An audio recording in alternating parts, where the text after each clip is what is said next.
Hey everyone, we are here, Voovo Study Podcast. We are tuning in from Budapest, and I'm pleased to have my guest, Benedek Herman, here. Hi everyone. Nice to have you here. So, first of all, he's a guy of everything. He's an entrepreneur, he's a happy daddy of 2 dogs. He did many businesses over his career. He's just 23, and he's also a medical student. So how does all these things come together? Where did you start from? Yeah, so saying many businesses might be a little over exaggerated, but where it comes from? Well, I was always into competition. That's what I would say. I was competing in tennis previously, and I think that's what drives me, and that's what gets me going. And now it's business. It was sports before, now it's business, and the other part, being a medical student, I think is more like something that runs in my family blood. Everyone is a doctor, so it's more like an interest of mine, and competing and trying to win and trying to overtake others is what drives me in business, I guess. You mentioned competition in sports. So when did you start to compete in sports? Yeah, so I think it was like starting to compete was maybe at the age of 8, 9, 10, something. So pretty early. Yeah, pretty early. But starting tennis was even earlier, so at the age of 5, 6, around that time. And now I'm 22, so I would say I started competing around like 14, 15 years ago. All right. And when did you stop it? Because you said you were competing in it. Yeah. So I stopped playing tennis over a year now. I would say 1.5 years ago. It was when I moved back from the US. I was there on a tennis scholarship, and I was competing as a college athlete. And as I moved home, I stopped completely. I might say I never even held a racket since. All right. What was the reason you stopped it? Just by curiosity. It might sound weird. I didn't like it. I didn't like the tennis part of it. I didn't like. I loved competing, but I didn't love going and traveling to competitions. So that's like the paradox. Like I didn't like traveling. I didn't like the whole thing. I just loved when I'm on the court and competing. But I found this drive in work. So I didn't really miss that anymore. And the tennis part I didn't really like. All right. And what are the main things that you took away from tennis and can use now in your life? Yeah, huge things. Like cliche stuff as well, like don't give up and stuff. But like the main thing is, like in tennis, everything can change in a sudden minute, and that's why you always have to hustle. So like you can't, like, it's such a fast sport. You can't really like skip a beat. And now what I do is, like, I'd really try to make the most out of each day, and I don't really skip a beat, if that makes sense. Yeah, it does.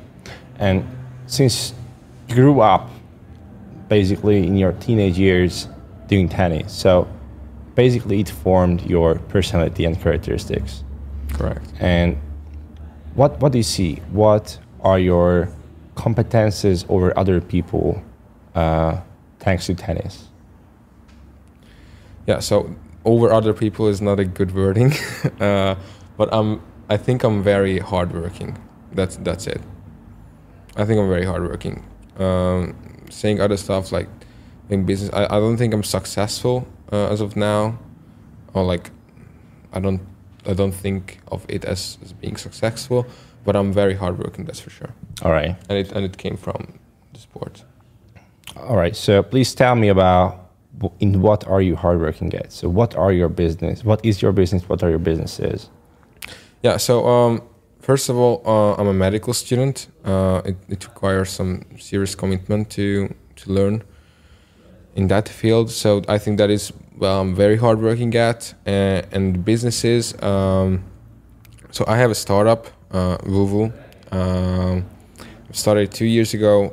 It's an application that helps students to absorb loads of difficult information. In short, so it really comes together, like doing something to help students, especially medical students, and being a medical student really comes together. And I have some other businesses, on the side. I own a coffee shop. I co-own a coffee shop. Oh wow! I work at a family business which produces innovative baby clothings, and yeah, basically these are the stuff I do. Amazing. These are a lot of things for a pretty young guy. Congratulations. So you said you're a medical student. What are you exactly studying? What is your major? So if you go into medicine, the first 6 years is general medicine, and then you can go into other fields. But first 6 years is the same for everyone, and so general medicine. All right, and you said it comes from family. So why? So my dad is a research doctor. He was doing research in the U.S. He was researching the coagulation cascade, and made some amazing progress on that field. My brother is a psychiatrist. My mother is not a doctor, but she's also in the field. Like, she's a sleep expert. Mm-hmm. I have a sister who's a vet. Everyone is a psychologist. Like every other one in the family are psychologists. So it's really it's a field of it's a family of interest in science. All right. That's what I would say. So it's in your blood. It's in the family blood. And you're following your blood. Nice, nice. Yeah. What do you like about to be a medical student? It's the fact that it feels like your brain is about to explode. Like you learn. Is it a constant feeling? No, it's just when it's like the semester is on. Like right now, it's summer holidays. So right now, I feel like my brain is getting smaller every day. But like when it is actually like the semester, in the beginning, you don't really understand how much you can memorize, and then it's just a great feeling when you did memorize it all. And yeah, it's a pretty cool feeling. Other than that, it's also nice to sometimes have the experience to help people. Like it's the greatest thing in medicine, I guess, for me personally. But the fact that it's really rare now. So the main thing is like it's a good feeling to memorize loads of factual stuff. Yes. So since it's a good feeling, it had to start somewhere. When was, if there were any, a time when you realized that, oh shish, I'm a doctor, I'm a medical student, and I can memorize this much information? It happens like it's still like you. How should I phrase this? It happens after, like when you did. In the beginning, you don't really know, but I mean, I'm over anatomy now, which is like the hard part. But there are so many things to come, and I'm still like I know I will study it, but I'm not confident. Like I don't know, like I know how, but I just it's so much. But the feeling comes after that. Oh my God, I could do it. And also seeing other people doing it helps. All right. So having that Superman feeling comes after. It's good to know. Yeah. then I still have time. Good. So since you have to absorb a lot of information and get to this feeling, what are your techniques for that? Yeah. So I was very bad at memorization. Like I couldn't really recall any kind of factual stuff. I could understand things and be good at them, but I couldn't really recall factual knowledge. So I got into like memorization techniques and learning methods, and that's how my learning process changed, and that's how we started Voovo as a company. It really comes down to like having a great process which works for you, using methods that are productive, using methods that work. It's like using the right tools and having process. What are the right tools for you? For me personally, I use the two well-known ones, active recall and spaced repetition. These might sound cliche to medical students, but using active recalls and spaced repetition well is not cramming. Using active recall and spaced repetition well is the act of learning and act of recalling information successfully. And a lot of people say that using like flashcards and active recall and stuff and spaced repetition is cramming, and then you don't really understand the topics. But I disagree a lot. I think using these methods wrong is that. But using them right is a really great thing, and it saves so much time for everyone I know who uses them right. So we can say that your study religion is active repetition and spaced call, right?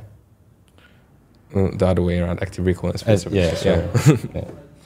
But Right.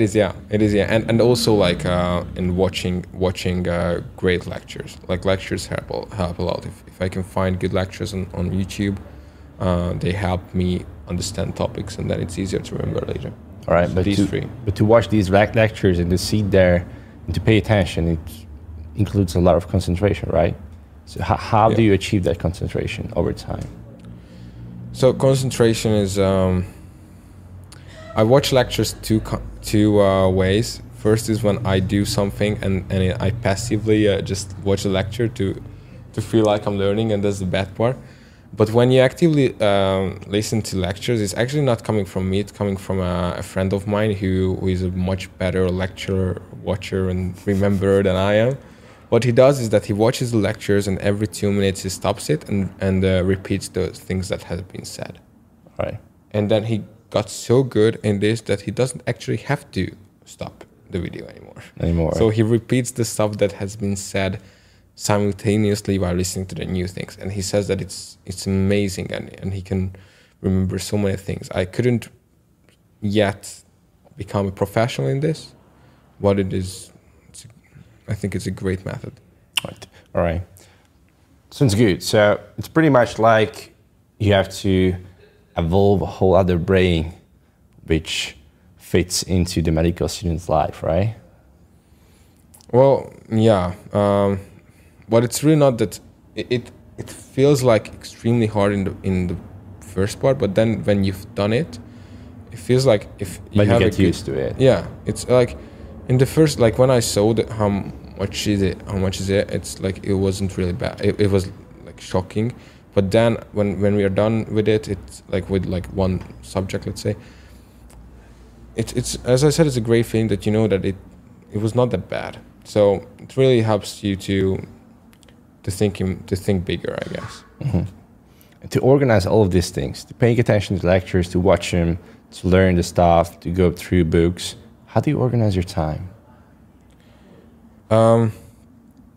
So I set goals every single day, what I need to get done, and I set them usually low, so like doable, not too much. And then when I'm done with them, I set new goals, but only usually like 95% of the time only for that day. And that's how I run. So like I set the goals, I try to set the time limit to achieve those goals, and when I'm done, I instantly set new goals, and only for that day. So like if I'm done at 8, I'm not gonna like 8 p.m. I'm not gonna set goals for tomorrow. I'm not gonna set days for that day, because if I set them tomorrow, or like I have to get done with this tomorrow, I will not really do anything about it today. So I only set, like, even if it's like a big project, I put it down to like smaller chunks. And let's say you have to write 10 pages. I say I'm gonna write 2 pages today, and I'm not gonna say I'm gonna write 10 pages until tomorrow. So it seems to me like you are very particular about how you manage your time, and particular about what you do. So it's not just about from 2 p.m. to 5 p.m. I'm gonna learn. It's about from 2 p.m. to 5 p.m. I'm gonna learn this, and this to be that good. Yeah, and I'm actually not doing 2 p.m. to 5 p.m. I'm doing. I don't really care about that. When I feel like my brain starts to, I don't know, hurt from studying, I switch to work, and then it's like relaxing. So you're constantly switching between between the domains. And thing like people say that it's amazing that you can, like, you don't you don't relax but no, it's like if you change from field to field, it feels like relaxing. Mm-hmm. So like I think working 12 hours a day is so much harder than studying 6 hours and working 6 hours. Mm-hmm. So I think it sounds hard, but it's really not that hard. And it's even really not 6 hours learning, 6 hours working, but like 2 hours learning, 2 hours working. Yeah, or sometimes it's just 20 minutes, 20. All right. So you are setting your goals on the night before the day. No, in the morning. Every time in the morning, and you only set a time needed for this particular goal, but you don't include at what time you want to do that, right? Yeah, and not always the time. I'm always saying today. So, and I kind of, you know, like try to say the time, but the fact is that today and not tomorrow, always today. All right. Thank you for this insight. I personally find it very useful, and I could see a lot of stuff which I also do, but there are, of course, many things that I could do better, and everyone could do better. So I hope that this one also can be helpful for the students who are listening to us now. So now, please walk me through the process of your learning, how you include Voovo in your learning process. Yeah, so my learning process is actually like 3 steps. First, I get a general understanding of the topic I'm learning about. It's the part where Voovo is not even not anywhere. It's always like reading through a book, reading through a chapter, watching a lecture and stuff. And once I'm done with that, is when I understand the topic completely. So first I get a general understanding. I know what I'm gonna read about, and then I understand the topic like from word to word, and that's the most important part. And while I'm doing that, it's usually reading the book. While I'm doing that, I'm using Voovo to simultaneously create flashcards from the stuff I read. And that's, are you making a notes? I'm not making. I haven't made any notes. I drew some, but I've never made any notes. All right.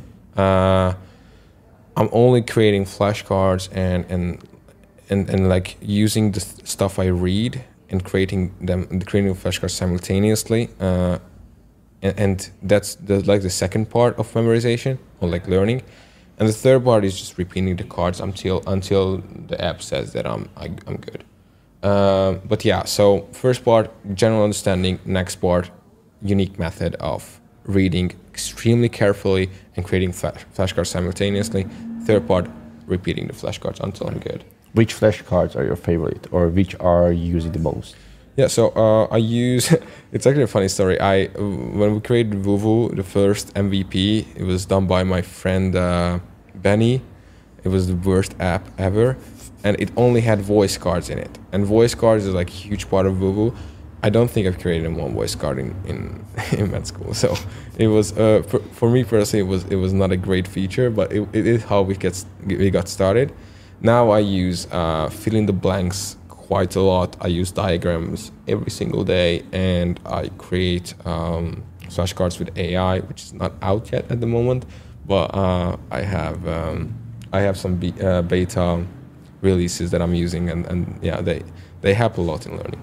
All right. So do you find useful AI flashcards? Yeah, in the way how we did it, I think it's extremely useful. Saying that you put like, I don't know, 2,000 pages to AI and it brings back 4,000 flashcards, that is not useful. But like just helping rephrasing a sentence or a paragraph into a question in that case it helps, but that's the like limited part I use AI for. Right. As now I see that you built up this constant synthesis while learning, you creating your stuff that you will learn afterwards, and you are just doing this synergy between these two, right? If I understand you correctly, yes. But I would say like understanding topic, carefully understanding the topic, and then repeating the topic. All right. In any way you like. So I'm using flashcards because that's what worked for me. But if you go through a general understanding, a careful understanding, and a repetition, that's gonna work in any single, and it doesn't matter how you do it. Mm-hmm. Mm-hmm. Do you learn with music or without music? Depends. If I'm really trying to concentrate, I learn without music. If I'm very tired, I learn with music. But I wouldn't say I'm more productive with music. Right. Since you came a long way and you have a well-developed routine how to learn, retrospectively, what was your biggest challenge or obstacle that you came over? Obstacle in learning or obstacle in building the startup? Obstacle in learning. Obstacle in learning. Yeah, so I think the biggest obstacle was to create flashcards. And then we made the app to create flashcards fast. And yeah, that's how we overcame it. But it's true, like obstacle in learning, when I knew how, my biggest obstacle was to create flashcards. Like it was such a big obstacle that we decided to build an app for it. Like every time you do something new, you do something big in terms of it takes a lot of time and energy for you to make, just like a Voovo, you needed to feel that pain pretty heavily. And I did. I was struggling to create those any kind of form of something that could be repeated later, in this case flashcards, and it was such a big pain that we decided to get on and create an app for that. Mm-hmm. Good. It's a very good story. Thank you for sharing that. Man, it's just very good to feel your energy. You are so enthusiastic about everything, and you are just so get to go. Like you have these daily goal settings, and you are really encouraged to do everything that you set for yourself. It's such a blessing that we could have you here. Thank you so much. But like just going back a little bit, like daily goal setting, you shouldn't think about like amazing table of like the most detailed goals. It's more like a note of do this, do that. Just keep it simple. Yeah. Just keep it like simple. If you took a look at it, it didn't feel like I'm very organized, but it works for me. All right. Simple saying. Where can we find people to? Where can we send people to find you on the internet? So if you go onto Voovo.study, you can always shoot me an email to Benedek, Benedek@voovo.study. And if you want to book a meeting to talk about your learning process, any other things, you can book that through the website as well. All right. Thank you very much for being here, and thank you guys for listening. Thank you for having me.